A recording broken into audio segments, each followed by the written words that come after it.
आइए न्यूज पर यूज में एक बार फिर से स्वागत है। हमारे साथ कार्यक्रम में कंपनी हो रही है जो शामिल वो है इरेडा, और आपको पता है कि ये सुर्खियों में है जब से स्टॉक का आईपीओ आया, कंपनी का आईपीओ आया, आईपीओ के बाद लिस्टिंग हुई, लिस्टिंग के बाद से भी ये स्टॉक रुकने थकने और थमने का नाम नहीं ले रहा है। 1987 में ये स्थापित हुई थी, सरकारी मिनी रत्न कंपनी है, न्यू और रिन्यूएबल एनर्जी मिनिस्ट्री के अंतर्गत आती है। ये मुलाकात करवाते हैं आपकी हम कंपनी के CMD प्रदीप कुमार दास साहब हमारे साथ कार्यक्रम में शामिल हो रहे हैं। सर ने कोलकाता यूनिवर्सिटी से बीकॉम, जेवियर इंस्टीट्यूट भुवनेश्वर से पोस्ट ग्रेजुएशन किया है, मैनेजमेंट में डिप्लोमा किया है, ICMAI के फेलो मेंबर है, कंपनी सेक्रेटरी के भी आप मेंबरशिप ले चुके हैं। आइए नतीजे में एक बार पहले आपके सामने रख दूं और फिर हम दास साहब से मुलाकात करेंगे। बहुत ही शानदार नतीजे पेश किए कंपनी ने तीसरी तिमाही के। जबरदस्त बढ़त नेट इंटरेस्ट इनकम में 38% की, मुनाफा 67% बढ़कर आया है और लोन बुक 33% बढ़ी है।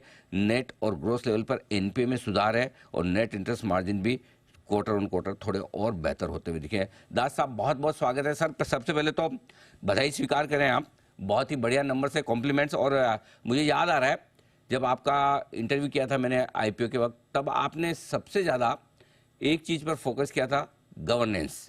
आपने कहा कि हम हाई गवर्नेंस वाली कंपनी, हमें आप सरकारी कंपनी की तरह ना समझे, हम नतीजे सबसे पहले देना चाहते हैं और जो हम गाइडेंस देना चाहते हैं उस पर खरे उतरना चाहते हैं। इनफैक्ट मैं ये कहूँगा, आपको कॉम्प्लीमेंट दूंगा कि नतीजे उम्मीद से बहुत बेहतर हैं। बताएं सर, इस क्वार्टर में क्या खास ट्रिगर है इस दमदार परफॉर्मेंस के पीछे? अनिल जी, बहुत बहुत धन्यवाद आपको। और मुझे अभी भी याद है, हमने बोला था बेस्ट क्वालिटी कॉर्पोरेट गवर्नेंस। जबकि कंपनियां स्ट्रगल करते हैं लिमिटेड रिजल्ट देने के लिए, लिमिटेड रिव्यू, हम लोग पूरा फुल ऑडिट करा के ऑडिटेड रिजल्ट पब्लिश कर चुके हैं। क्या बात है। तो ये बड़ी चीज है। और एक नॉन बैंकिंग फाइनेंस कंपनी के लिए बिजनेस बढ़ाने का साथ साथ, प्रॉफिट बढ़ाने का साथ साथ NPA को कम करना, वो हमारा फोकस रहा है। हम उसमें भी कामयाब रहे हैं।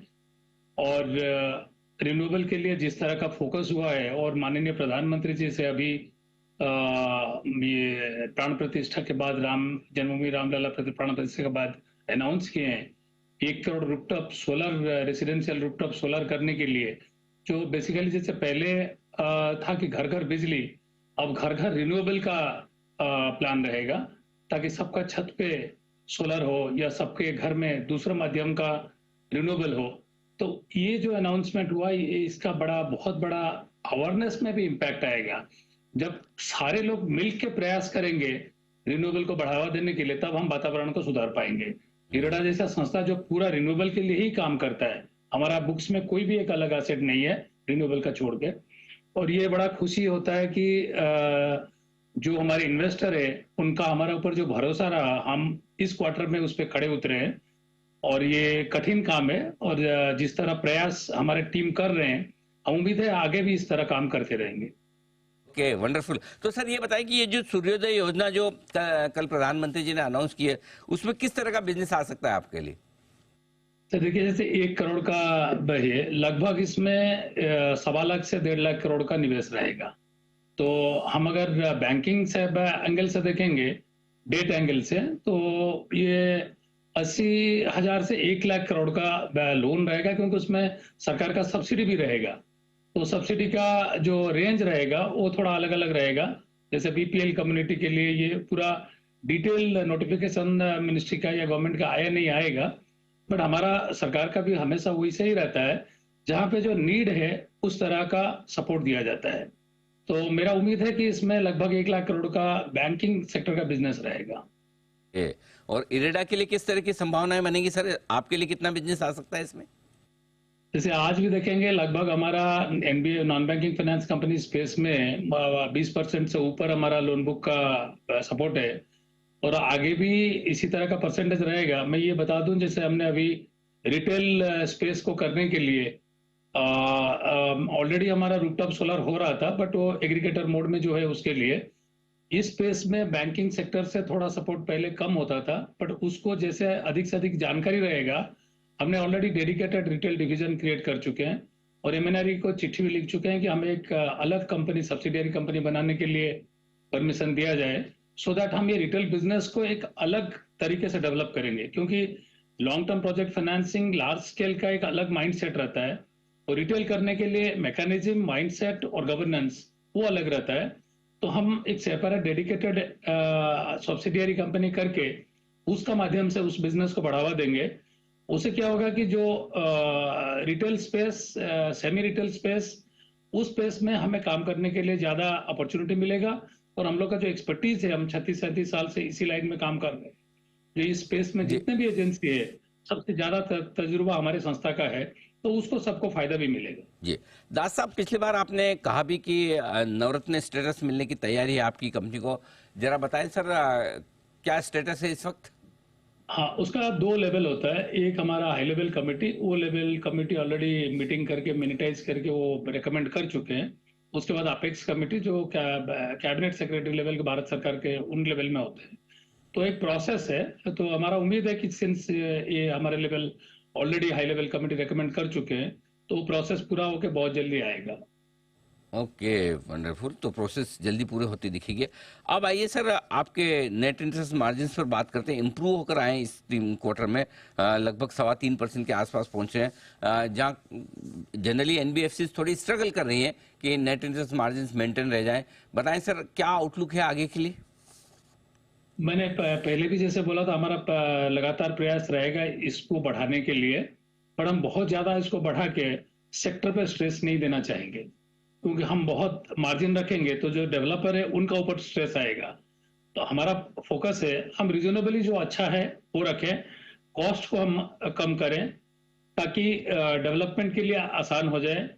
मान लीजिए हमने इंटरेस्ट रेट हमारा बढ़ा दिया, मार्जिन बढ़ जाएगा, उससे क्या होगा, बहुत सारे प्रोजेक्ट जो वाइबल होता है वो वाइबल नहीं होगा। तो हम क्वांटम ग्रोथ में भी बिलीव करते हैं, कंसिस्टेंसी ग्रोथ में बिलीव करते हैं। तो अभी तक हम कंसिस्टेंटली परफॉर्म किए हैं, आगे भी यही रहेगा प्रयास। तो अभी भी जो नीम हमारा है हम उसमें काफी सेटिस्फाइड है। आगे चल के हम कॉस्ट भी हमारा, इनफैक्ट इंटरेस्ट कॉस्ट भी जो है वो थोड़ा कम हुआ है लास्ट क्वार्टर से। तो आगे भी प्रयास रहेगा उसको कम करने के लिए। जैसे हमने पहले बोला था, अभी हम गिफ्ट सिटी का ऑफिस खोलने के लिए प्रयास कर रहे हैं, जिसमें आरबीआई के एनओसी आना बाकी है। दीपम और नीति आयोग दे चुके हैं। आरबीआई के एनओसी आने के बाद फिर हम वहां पे भी ऑफिस करेंगे। हमारा प्रिलिमिनरी वर्क जो है उसके लिए हम अभी कर रहे हैं। वो होने से जो डोमेस्टिक प्रोजेक्ट जिसमें एक्सपोर्ट पोटेंशियल रहेगा, खास करके ग्रीन हाइड्रोजन और ये सोलर कंपोनेंट मैन्युफैक्चरिंग है, उसमें हमें आज भी हमारा डेवलपर का डिमांड है कि आप जल्द से जल्द हमें फॉरेक्स लोन देने के लिए एनाबल कराइए, सो दैट हम उनको फॉरेन करेंसी में लोन लाएंगे और फॉरेन करेंसी में लोन देंगे। आज जो हेजिंग का कॉस्ट हमें 3.5 से 4.5% पड़ता है, वो ऑलमोस्ट लगभग बचत हो जाएगा। वो हम पास ऑन कर देंगे सेक्टर में, थोड़ा बहुत हमारे पास भी रहेगा। तो एक विन विन सिचुएशन क्रिएट करेंगे। वो एक सेगमेंट है जहां पे बोरोइंग कॉस्ट हम कम कर सकते हैं। दूसरा, हमने 54 ईसी कैपिटल गेन बॉन्ड के लिए और टैक्स फ्री बॉन्ड के लिए भारत सरकार को निवेदन किए हैं। 54 ईसी में जैसे आरईसी पीएफसी को मिलता है, हमें भी इस बार मिलेगा, उम्मीद है। उसका आने से थोड़ा हमारा और कॉस्ट ऑफ बोरोइंग कम आएगा। हमारा हमेशा प्रयास रहा है जहां जहां बोरोइंग कॉस्ट कम होता है, उसका कम जितना हम करते हैं उसका सब्सटेंशियल पोर्शन डेवलपर को शेयर कर देते हैं, ताकि डेवलपर का हमारे ऊपर एक बहुत बड़ा ट्रस्ट फैक्टर बिल्टअप हुआ है। उसका नतीजा, जैसे मैंने पहले बताया था, हमने सितंबर तक का 1,07,000 करोड़ किए थे। अभी हमारा ऑलमोस्ट क्यूमुलेटिव, अगर जब से कंपनी बना अभी तक का, 1,11,000 करोड़ क्रॉस कर चुके हैं। लेकिन हमारा क्यूमुलेटिव राइट ऑफ सिर्फ वही 203 करोड़ है। तो वो सबसे बड़ा इंपॉर्टेंट चीज है। तो नेट इंटरेस्ट मार्जिन कम होना और सेक्टर को पुश करना और राइट ऑफ और बढ़ना, जोड़ना नहीं, और क्वालिटेटिव गवर्नेंस देके सबसे से जल्द फुल ऑडिटेड रिजल्ट देना। तो ये सारे चीज को देखते हुए हमारा जो इन्वेस्टर है उनका ट्रस्ट और कॉन्फिडेंस हमारे ऊपर बढ़ा हुआ है। आईपीओ लिस्टिंग जैसे आपने जिक्र किया था, मुझे अभी भी याद है, आप और आपके चैनल पहले थे जो हमसे इंटरेक्शन किए थे, और आपका एनालिसिस हमारे टीम काफी स्टडी किए थे। जिस तरफ डीप डाउन आप एनालिसिस करके इनपुट दिए थे, मेरे ख्याल से वो रिजल्ट में रिफ्लेक्ट अभी हो रहा है। तो हम उम्मीद रखेंगे कि आगे भी ऐसे ही करेंगे और इन्वेस्टर को सेटिस्फेक्शन लेवल में रखेंगे। जी बिल्कुल। बहुत बहुत धन्यवाद दास साहब आपका, हमें समय देने के लिए और विस्तार से बताने के लिए।